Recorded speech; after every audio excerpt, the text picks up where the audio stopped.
Just about 3 miles left now. I'm running entirely in the dark. Ugh.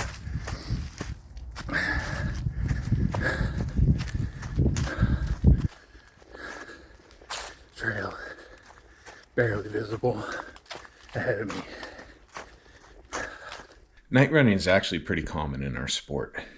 Whether it's the only time you can get your long runs in during a week, or you're starting a race before the sun is up, or you might be on an ultra marathon that goes through the night, or some of us just enjoy night running, we all eventually will likely experience a run at night. On my trail run this past week, I did some smart things and I did some dumb things. So in this video, I'm going to share 4 do's and don'ts for running at night to ensure that we have a good time and make it back safely.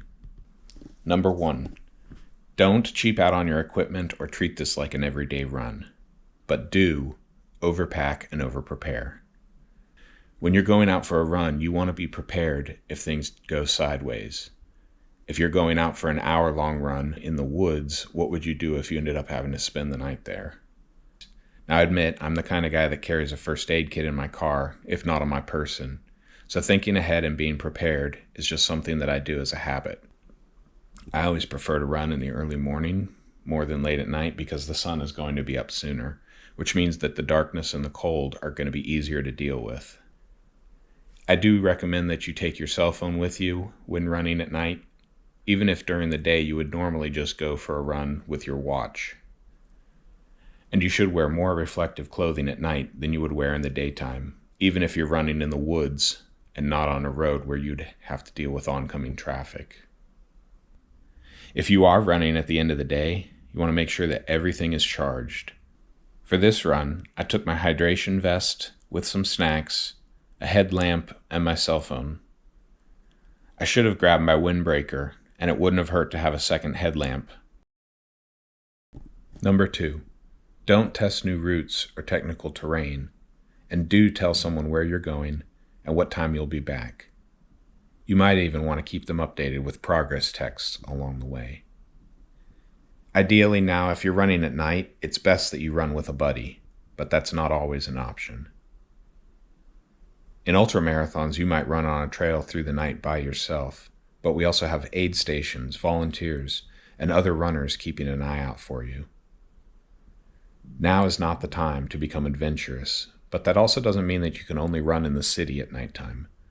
You can run in the dark in a trail if you're aware that the night is a different world. A trail that seems normal in the daytime might feel very narrow at night.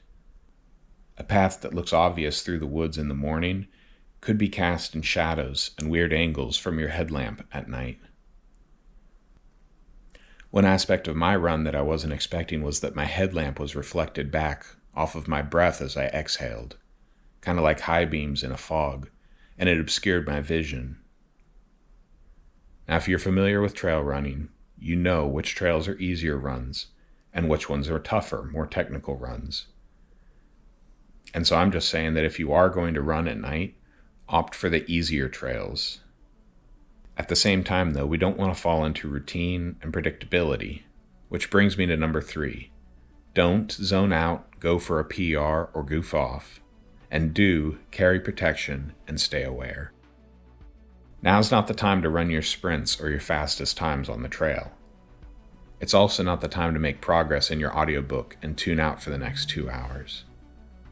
Now, I was running this trail in January, but in the summertime there would be snakes on this trail to be aware of when running at night. In Southern Maryland, we don't have to worry about cougars, and bears are not a real concern, but we do have coyotes, and even deer, when startled, can be a threat in the dark. I may be comfortable in the woods by myself in the dark after a lifetime of camping and Boy Scouts, but I'm still prepared in case I meet someone in the woods with ill intent towards me. I carry pepper spray on me every single day, and if a 300-pound guy thinks about carrying pepper spray, how much more should a small female runner? I also really recommend that everyone read The Gift of Fear by Gavin de Becker and When Violence is the Answer by Tim Larkin to be prepared for a situation that you might encounter. And while it's important to do things to keep your spirits up, because optimism is absolutely critical in a survival situation, it's also important that you stay aware of the gravity of your situation. Now, admittedly, on this run, I did start off keeping my spirits up with some goofing around. Being in Maryland in the dark, in the woods, I had to do the obligatory Blair Witch camera angle.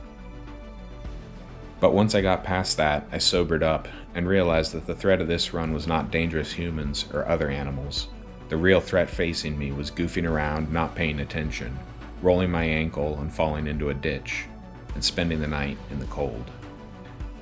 When I realized that my run had ceased being a run and was now a situation of getting back to the car, I had some food to keep my mind clear and think through my next steps.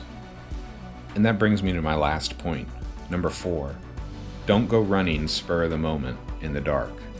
And do know your limits and call it off early. If you can't tell from the tips that I've shared so far, most of these are solved by prior planning. You want to think about what you're about to do and what small steps you can take to make sure that you make it back safely after enjoying your run. I'd planned on running 10 miles for this run, but by mile 6, I was at the point where I ended up walking for the last 2 because every time that I would try to shuffle, I kept tripping and stumbling. I'd already hiked this trail with my kids and I'd ran it the previous week, so I knew that there was a clearing that led to a hill that led to the road that led to my car, and so I bailed out of the trail 2 miles early and ended up only doing an 8.8 mile run, with the last mile and a half being on asphalt. I also had 2 GPS sources to confirm that I was looking at the right clearing. With staying flexible and knowing my limits, I didn't just bail out of the trail before this point either. In my run in the dark, I came across a clearing earlier than I expected, and it turned out to be a clearing that I had forgotten about. Most people who get lost in the woods get overconfident that they know where they're at and don't confirm it, and that the road or a ranger station or the trail is just over one more ridge. My point here is not to scare you off from night running. Running at night can be a great experience. I know a lot of people who like to run late at night because of the quiet and the darkness and the solitude. Other people like me love to run early mornings when the birds are starting to wake up and the sun is starting to crest over the forest. It's an amazing experience. I cannot recommend it enough. And I also know for a lot of people, night running might be the only time they can find to run. What about you? Are you a night owl who likes to run late at night, or are you an early bird who likes to be up before the sun? Let me know in the comments below. My point is that with just a little bit of thinking ahead about the seriousness of what you're about to do, you can ensure that your night run doesn't become a nightmare.